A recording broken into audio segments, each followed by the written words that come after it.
What's up, y'all? Brandon with BC Talks here. The first official trailer for the Supergirl movie, which comes out this summer, has dropped, and I'm going to be doing a reaction to the official trailer with y'all today. First off, if you're new here, welcome. Make sure you leave a like on the video and subscribe to the channel for more comic book, movie, pop culture, and all sorts of other geek and fandom talk that we do on the channel. Now, I did do a reaction to the teaser trailer, which came out a few months back. I'll leave a link up in the video if you want to take a look at that. I gave it around like a 6 or a 7. I thought it was good, not great. I was looking for a little bit more, but I was hoping that because it was just a teaser trailer, maybe some of the CGI and some of the stuff wasn't finished yet. So now that this is the first official trailer, hopefully we get a little bit more. And also, we've been hearing some not so great things coming out of the test screenings about the movie, which is one of the reasons I think they put out the trailer today to kind of undercut that bad press. But regardless of all that, I am very much looking forward to this movie. I love the comic. I love Mily Alcock as Supergirl. I was talking about it a lot on the channel when around the time they were casting for the movie. Mily Alcock was my choice for Supergirl, so I'm really excited to see what she brings to the character and how this movie turns out. So let's get into the reaction. Hey, I was just touching base to see Oh. when you think you might be coming back. You know, Okay. I'm just worried We're starting you're not off gonna with find your stride David here Cornsweet if you keep going off voiceover. all the time, Kara. I'm worried you're not gonna find your people. Yeah, well, that's the thing, Clark. I have no people. Okay. Oh, is that her father? I think that was her father. Or is that Jorah? No, that wasn't. Wherever you are, No, I think it was her father. Because that wasn't because Bradley Cooper is Jorah in this. So that was her Crypto and father. I at least had each other. Honestly, I thought we were lucky. But look, almost by definition runs out. Okay, I think that was Krem with the dots on his face. Which is an interesting look for him because... The Brickens carry the antidote on that person. Okay, there's Ruthie. In the comic, he has like very vibrant orange hair and kind of looks like a maniac. He looks like an Irish maniac, so it's an interesting look for Krem. Of the Yellow Hills. Yeah, Krem of the Yellow Hills, you just said. Murdered my innocent family. Yeah. Just do Such what a I devastating say, moment for her. and don't die. Okay, this is like the scene right from the beginning of the comic. When she's in the bar and Ruthie finds her and she fights everybody. It's a great opening scene for the comic. It's going to be really good for the movie. You're hurting my head. But Lobo is not in the comic. But I'm glad he's in this, though. He looks good.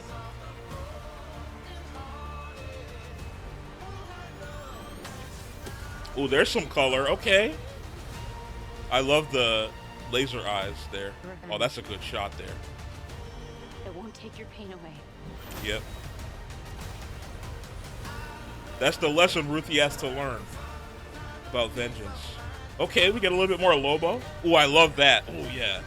The flying in the DCU is so good. Between Superman and this. Ooh. He is creepy. I'll give them that. There's some more color up there.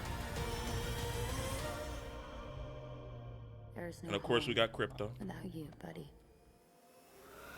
I feel like Crypto is like the heart of this universe so far.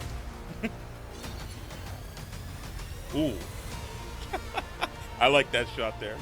It's kind of like the shot in the Superman trailer where he's... Funny.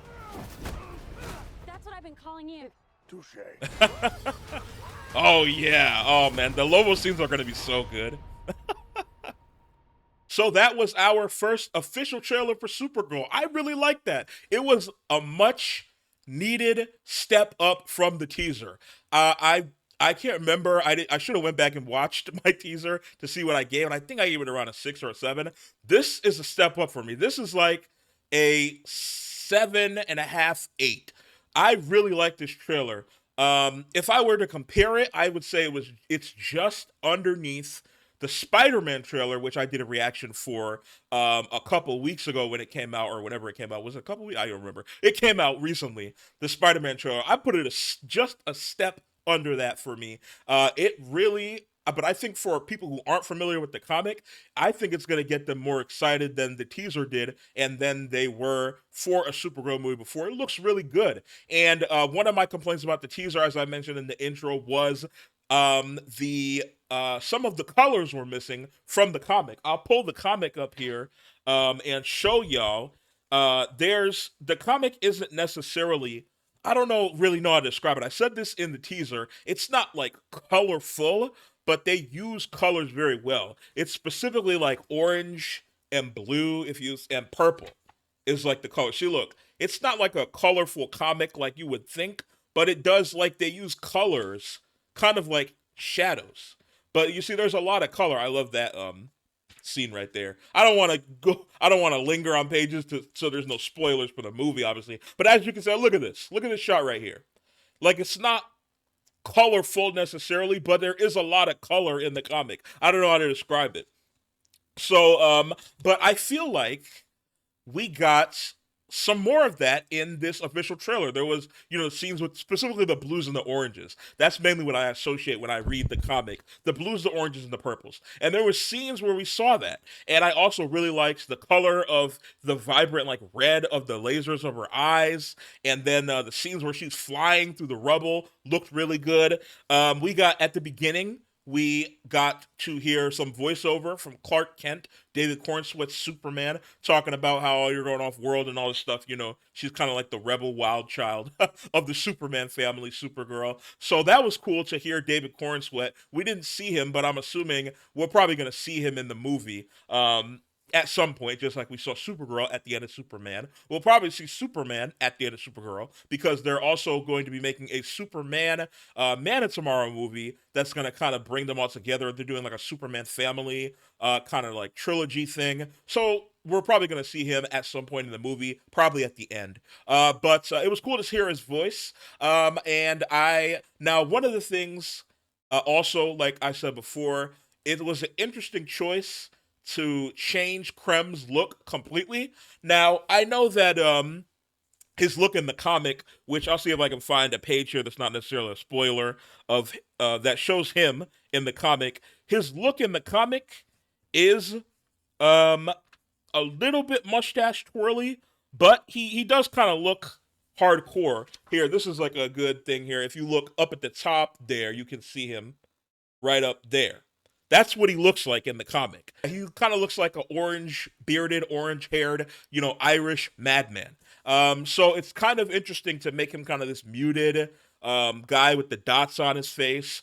But the dialogue that we got from him in the trailer was very menacing and disgusting, talking about, oh, your eyes look beautiful when you're, I forget what he said, when you're angry or whatever. That's kind of sort of the dialogue that Krem has in the comic. He's kind of this, like, heartless, disgusting person that only cares about himself and, getting what he wants. So, that the dialogue feels like Krem. It's just going to take some time to get over the look. Now, if you haven't read the comic, obviously, which is most people who are going to be watching this movie, they're not going to associate Krem with the orange beard and hair. So it's not going to be a problem for them. So it's not a very big problem. It's just an interesting diversion from the character. But as long as he has the feel of the character and, kind of that menacing, heartless quality to him, which the little bit dialogue that we got would lead me to believe that he does, it's fine that he looks different to me. Now, we also got a lot more of Lobo in this trailer. I really liked what we got of Lobo.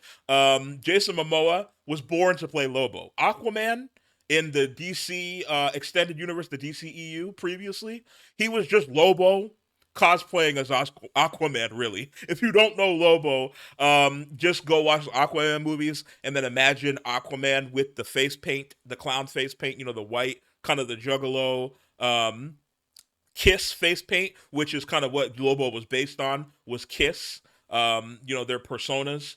If you're too young, you don't know who Kiss is. They were a rock band from like the 80s, and they had like the white face paint and black eye mask, and they did kind of like hair metal. Kind of. Not really hair metal, but anyway, that's what Lobo was based on, his look anyway. And he was basically just like a generic bad guy when he first came out, but over time he kind of developed into a character kind of like Deadpool, who he doesn't necessarily break the fourth wall, all the time. Sometimes he does, but he's more like kind of like Deadpool, where he's just like a kind of, cares about himself, but will help people when it helps himself. And he's kind of like a anti-hero. He's like an anti-hero. So that's interesting to see more of Lobo in this trailer. I really like what we saw. I think the scenes with Jason Momoa as Lobo are going to be fantastic. I really like what we're seeing and hearing from the young actress who's playing Ruthie. I forget her name, but I think she's going to do a really great job. A lot of this story, the emotional parts of this story, are about Supergirl's backstory with her, her on Krypton, and then Ruthie's backstory with Krem, who killed her parents in front of her, and so she wants revenge for that. So she can't find. She originally goes to fight Krem herself, but obviously she's a little girl, so that's not going to work. So she goes to look to hire somebody to fight and kill Krem on her behalf, and she can't find anybody, and then she runs into Supergirl in that bar, which is the scene that we see at the beginning in the trailer where she's fighting everybody in the bar. That scene is in the not the very beginning, but basically the beginning of the comic when she meets Supergirl in the bar, and she tries to get Supergirl to fight Krem and kill him for her. And Supergirl's not having it because she's like, I don't kill people. I'm not like a mercenary for hire. And then something happens that drags Supergirl into the fight. I won't spoil that for y'all, but something very impactful that I think is going to be a very heart-wrenching scene for a lot of people who watch this movie. I think a lot of people are not going to expect it. It's going to be funny to be in the movie theater, and when that scene happens, to hear everybody's reaction to it. I think a lot of people are going to be heartbroken by it. And it drags Supergirl into the fight. So, yeah, I think that what we saw now, a lot of what we're seeing based off of what I have, obviously I read the comic. So I think a lot of what we see in these trailers, in the teaser and the trailer, is just from the beginning of the movie. So I'm really looking forward to seeing more of the meat and potatoes of the movie, the scenes from the comic, and then also Supergirl's backstory on Krypton, and Ruthie and her emotional journey that she goes on trying to get over vengeance and revenge for her parents. So overall, like I said at the beginning, I really liked this trailer. I thought it was really good. I give it like a 7.5, 8 out of 10. It's just a tick under the Spider-Man trailer for me, but that is still much, much better than the Mandalorian and Grogu trailers that have come out. But let me know what you thought of the trailer down in the comments below. Make sure to leave a like on the video and subscribe to the channel for more comic book, movie, and pop culture talk. And I'll see y'all another day.